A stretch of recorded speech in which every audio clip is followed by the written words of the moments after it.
The key bit into my palm like a shard of ice, drawing a thin line of blood that mixed with the relentless downpour. I stood there, drenched to the bone, staring up at the fifth-floor window of the old brick tenement, the one we'd once dreamed of turning into our artist haven. "Don't come," Elena had whispered over the phone that morning, her voice a brittle thread, laced with something I couldn't name. Exhaustion, maybe, or goodbye. But love doesn't heed warnings, it ignites them. So I'd liquidated half my savings, signed the papers in a fevered blur at the realtor's office, and now this crumbling relic was mine.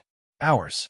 Or so I convinced myself as thunder cracked overhead, mirroring the fracture in my chest. The lobby smelled of mildew and forgotten cigarettes, the kind that clung to the faded velvet curtains like ghosts of bad decisions. My shoes squelched on the warped linoleum, each step echoing my pulse, erratic, accusing.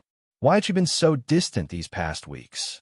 The late nights at the gallery, her perfume sharper, like jasmine spiked with secrecy. I'd rationalized it all. The art world was cutthroat. She was climbing, we were solid. 10 years of shared canvases and midnight confessions. Her laughter the only color in my gray days. But doubt had been gnawing, a quiet beast in my gut, whispering that love like ours didn't fade. It splintered. I paused at the stairwell, hand on the rusted railing, cold seeping through my sodden coat. Up there, faint strains of jazz drifted down, sultry saxophone weaving through muffled laughter. Her laughter. My throat tightened, a vice of denial squeezing until I tasted copper. It's nothing, I told myself, climbing anyway, the creak of each tread a betrayal in itself. A work thing, colleagues unwinding. But fear coiled tighter. Fear of the void she'd leave if I was right, guilt for the shadows I'd cast on her ambition, anger at myself for needing proof. What kind of man stalks his own heart? The hallway on 5 was a dim corridor of peeling wallpaper, the air thick with incense and wine. Door 5B stood ajar, golden light spilling out like spilled secrets. I pressed against the frame, breath shallow, the wood rough under my fingertips. Inside, the room we'd scouted together months ago. High ceilings, sunlight-kissed walls, now pulsed with intimacy. Elena's silhouette danced in the half-light, her dark curls cascading as she leaned into him. Not a colleague. Him. Marcus, her old mentor, the one whose name she'd uttered too casually lately, like a prayer she didn't mean for me to hear. Their voices filtered through, low and laced with wine's warmth. "You deserve this place," he murmured, his hand tracing her arm, the same arm I'd kissed awake that morning. Free of him, finally. Her pause stretched eternal, a chasm. I know. But God, Marcus, it's not that simple. He looks at me like I'm his whole world. A soft laugh, brittle as autumn leaves. And maybe I let him. For too long. My vision blurred, not from rain but rage, a hot, feral thing clawing up from my ribs. Heartbreak bloomed next, a hollow ache that stole my air, leaving only the echo of her words. Free of him. Me. The man who'd built her easels, held her through miscarriages that never came, whispered poetry into her insomnia. Confusion swirled in. Had I suffocated her? Pushed too hard with our shared dreams? No. She was the one pulling away, her touches fleeting, her eyes elsewhere. Love twisted into something poisonous, denial cracking under guilt's weight. I drove her here, my clinginess, my fears. But anger surged back, unyielding. How dare she architect this betrayal in the bones of our future?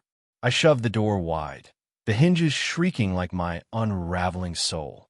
They sprang apart, Elena's face draining to ash, her emerald dress rumpled like discarded trust. Marcus straightened, his painter's hands, stained with ochre and deceit, clenching at his sides. What the hell?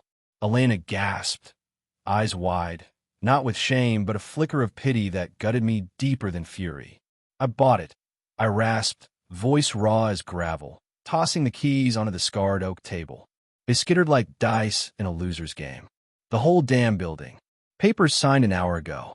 Eviction starts tomorrow. Marcus snorted, a low rumble of disdain masking his unease. Dramatic much? This isn't some rom-com, Alex. Grow up. Elena's gaze darted between us, lips parting on a breath that carried the faint tang of Merlot. You why? I told you not to come. I was going to tell you tonight at home. In it clean. Clean. The word exploded from me, laced with the shatter of 10 years. Like erasing us?